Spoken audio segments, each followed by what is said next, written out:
She survived one of the most aggressive forms of breast cancer and turned her experience into a mission for change.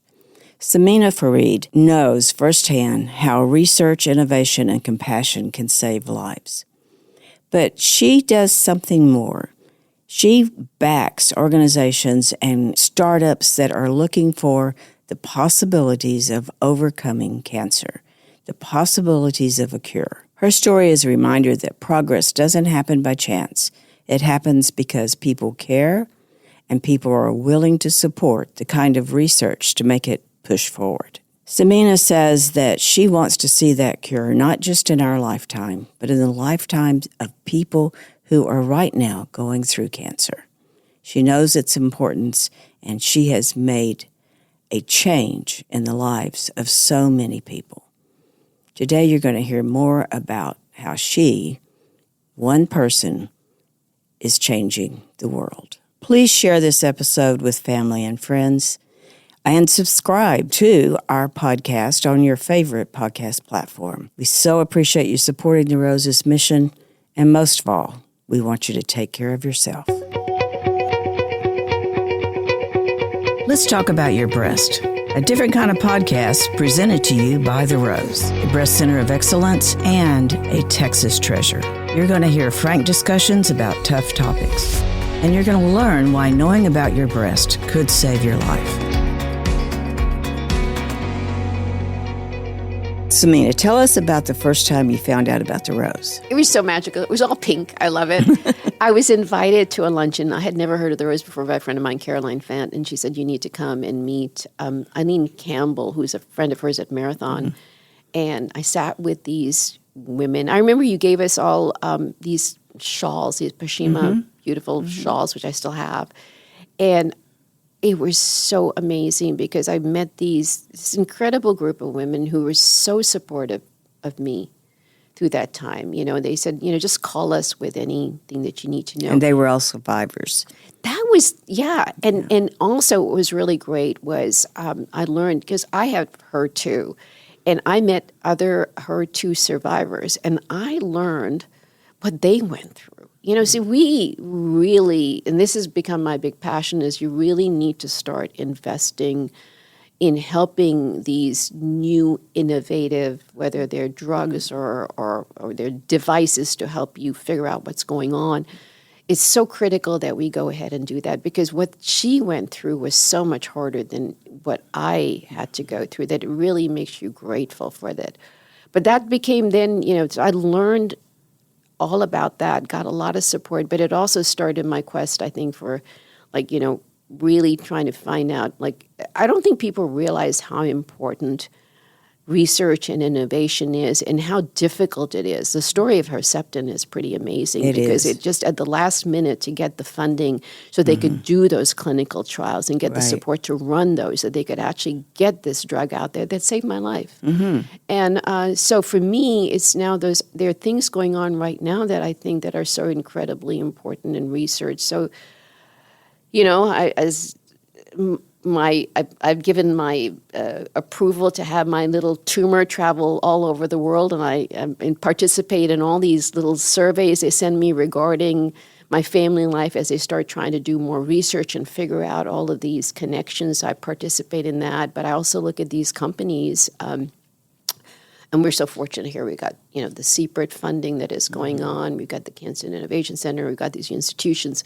There's innovation happening. But what people don't realize is that some of these things also, they get funding and grants, but you also need to get support. So that's where my background kind of as an angel investor, you try and see if these companies that basically need funding, because they'll get matched. They want to get $3 million, they may have to get $3 million outside of it. So for me, that's kind of a quest that I keep kind of staying involved in. That match is so important, because they're not going to be able to do the work without it. And I think that is a really important point. Ideas are going to die. Ideas are going to die if we do not recognize that we need to continue to invest in research and innovation. And I get excited at times because I think where we are right now, if you look at CRISPR, editing of genes, you look at some of the other things that are happening here, and certainly the role with my IT background in AI, because I did a lot of AI stuff, the opportunity to really do more precision work. I think that there are opportunities, and you know how they can leapfrog each other. We need to be investing more right now. Oh, yes. We need to be investing more because we can really cut the time. You know, as a cancer survivor, you're just praying for time.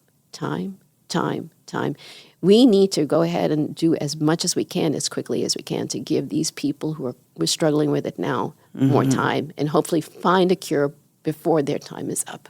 I'm sorry, now I'm getting misty-eyed, but I really believe in that. No. Yeah. I think you're absolutely right. And that is so important. We just don't realize what the brink that we're on. I mean, I see it all the time. I hear it all the time. Yes. There's so much and everything is so different right now. I don't know how to even quantify it.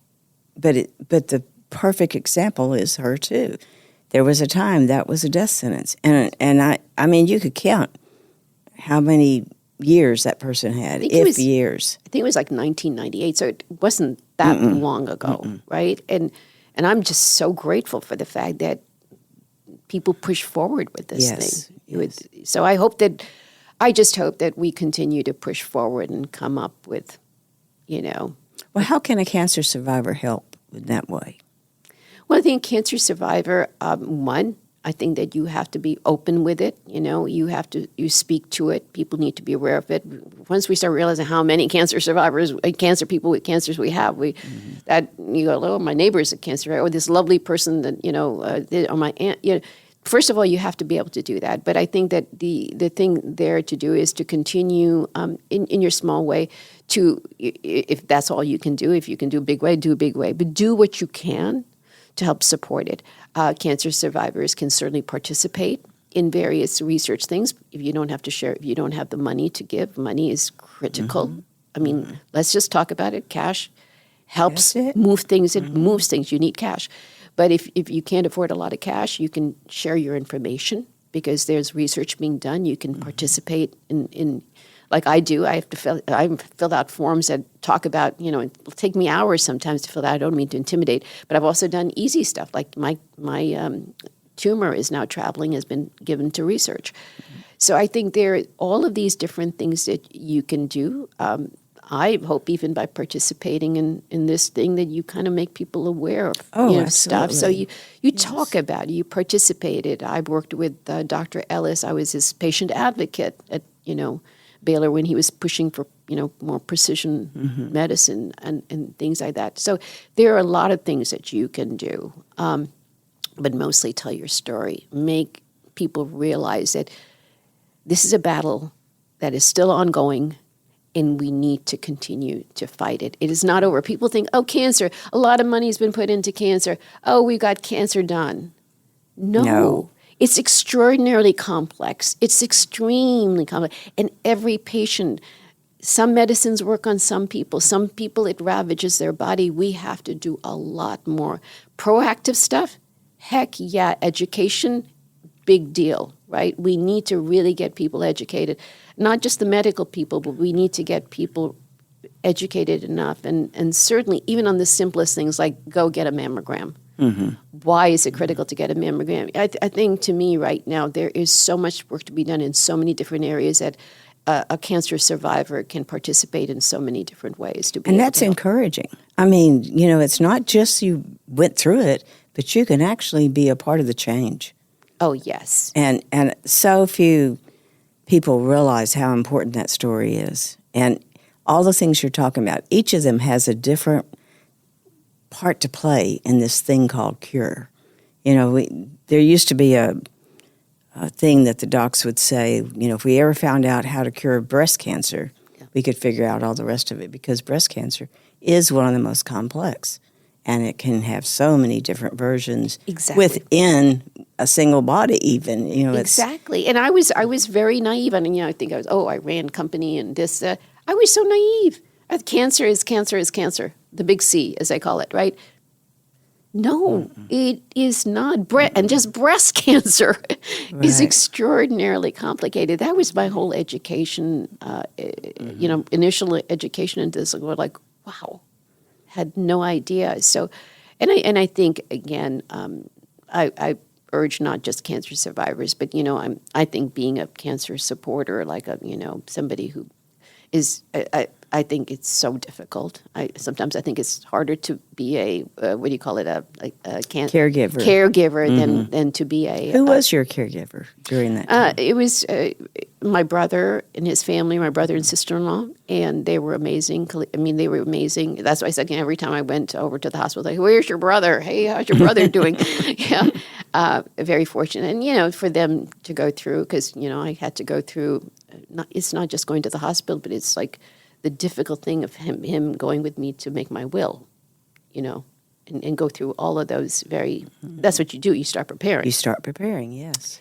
And for, to be supportive through that whole process, very hard. I went through with my younger brother and my nephew, and they had colon cancer, but I was not their primary caregiver, but seeing somebody go through that is just extraordinary. We need more support for caregivers too, I believe, because in education and how to deal with it. So all of those things are so extraordinarily important. Yeah. It changes your life. Mm-hmm.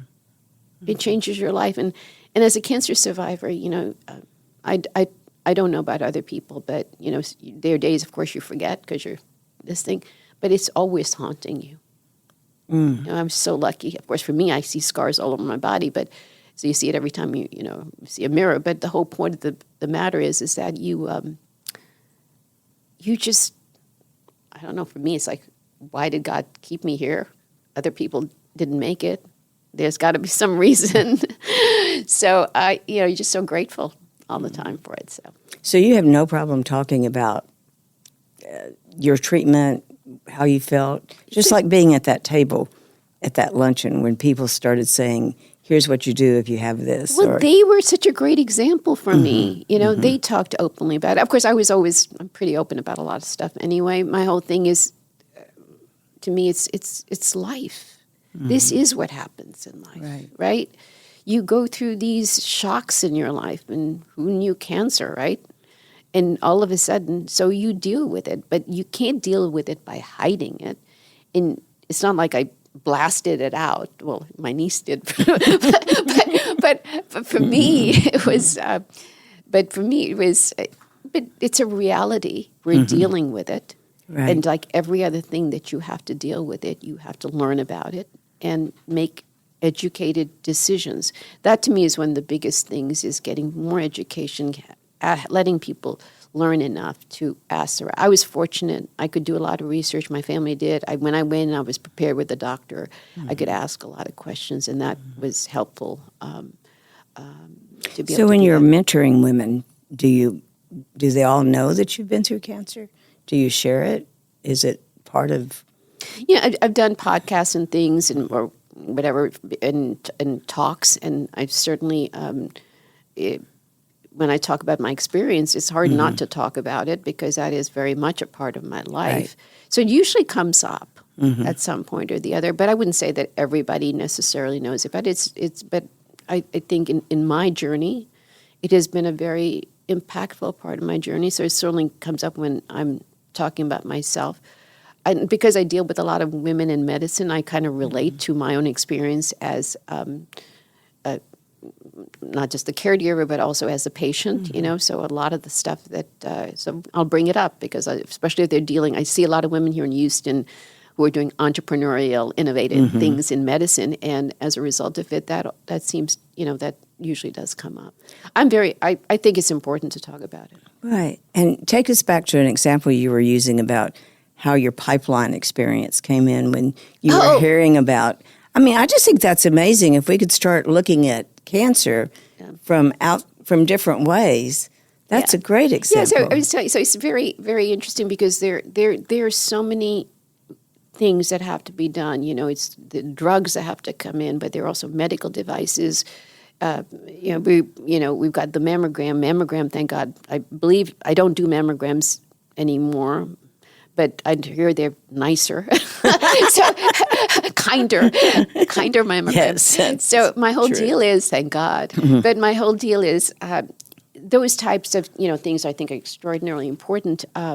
the innovation is important. So it's a cool thing that I went, for example, and I'll give you for instance. So one of the things that came out of here, our J&J group here, was I think one of the first companies that was a spinoff out of that group, and I think they're still doing pretty well as a company called Prana Thoracic, and we looked at it. We ended up not investing it. It was a timing issue, but the whole thing was so cool. But my pipeline experience, my oil and gas experience, tied in with this health experience. It's kind of cool. They came up with this deal where they kind of drill in, and this is for lung cancer in particular, because it's very hard to do.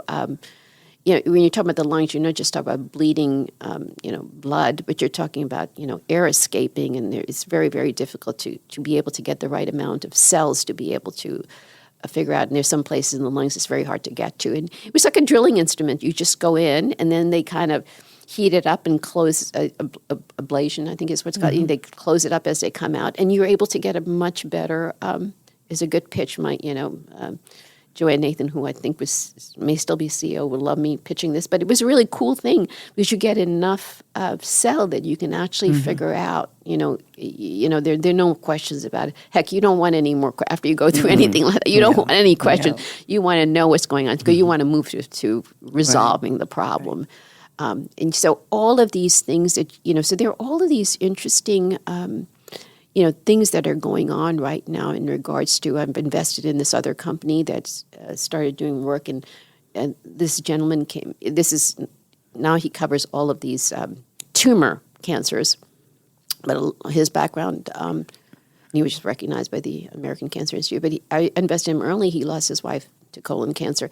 So he left his job running AI company and started working using AI to help research vaccines, and Break Bayou is the company, and it's lovely. If you ever hear his story, he's got an incredible, it's sad, poignant story about how he's now obsessed with trying to find a cure for these cancers. I think now they're focused on pancreatic cancer, which I'm happy about also.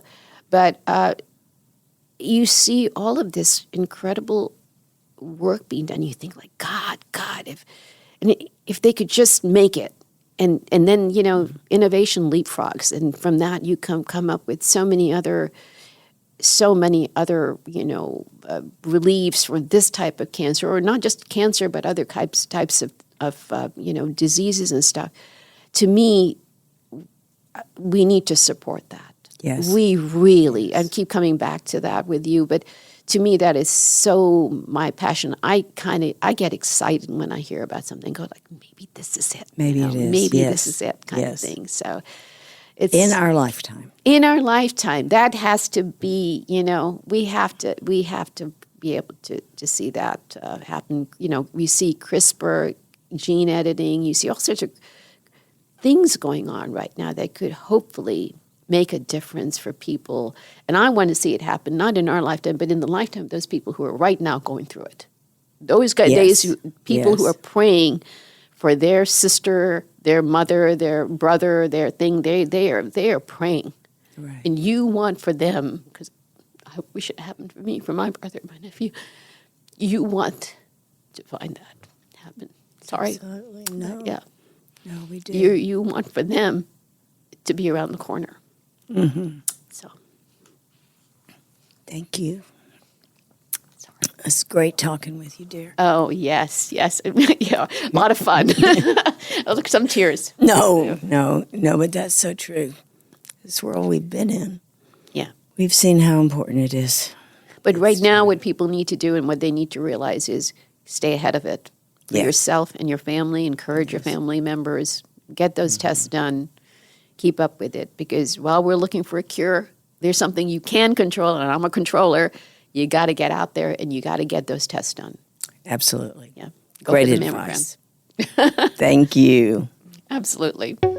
Thank you for joining us today on Let's Talk About Your Breasts. This podcast is produced by Speak Podcasting and brought to you by The Rose. Visit therose.org to learn more about our organization. Subscribe to our podcast, share episodes with friends, and join the conversation on social media using hashtag Let's Talk About Your Breasts. We welcome your feedback and suggestions. Consider supporting The Rose. Your gift can make the difference to a person in need. And remember, self-care is not selfish. it's essential.